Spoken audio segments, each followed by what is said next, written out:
Then you got Thomas Sorber, who just finished his freshman year at Georgetown. He's projected a little bit higher than Boston. You had him at 21. The Ringer had him at 16. What do you think about his fit and potential availability?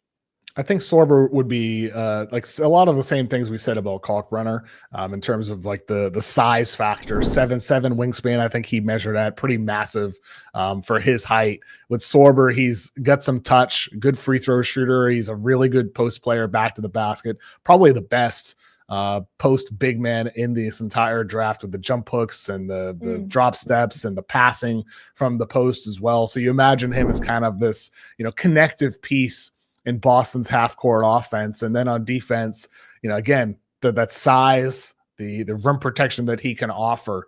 Sorber would just be, like, I think, a nice addition to Boston's front court. And, again, the post game with him, Kalkbrenner, I don't think would be a post scorer quite as much as Sorber could be. And we see with Porzingis, you're not going to go to that a lot, but it sure is nice to have the option as an X factor to go to that in certain situations. And Sorber projects as a player who can do that in the long term and do it at a highly efficient level. When you look at somebody like, he's a freshman, right? He just finished freshman year. Kalkbrenner's 4 years older than him. Like, how much does that play into? I know teams like younger players, but when you make your evaluations, is that substantial? Like the fact that he has a much higher upside potentially because he is 4 years younger, or kind of how do you go about thinking through that? I think honestly, I think it depends for every team. I mean, one of the things that we're probably going to do with my big board this year is we're going to split it up.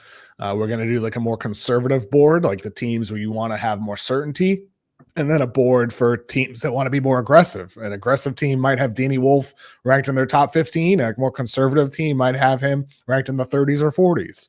And so I think in terms of the age, that factors into it as well, because younger guys may not be able to contribute early on in their career, but there might be just more upside long term. I don't think that's always the case.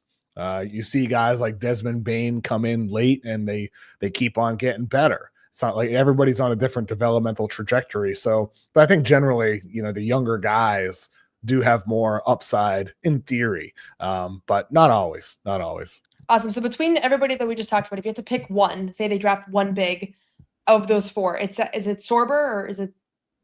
Oh, Sorber for sure. And I think he's the least likely one to be on the board at 28. That probably have to be a trade up. But again, guys fall every year. And he also, his freshman year ended at Georgetown with an injury. And, maybe that would affect teams' willingness to draft him.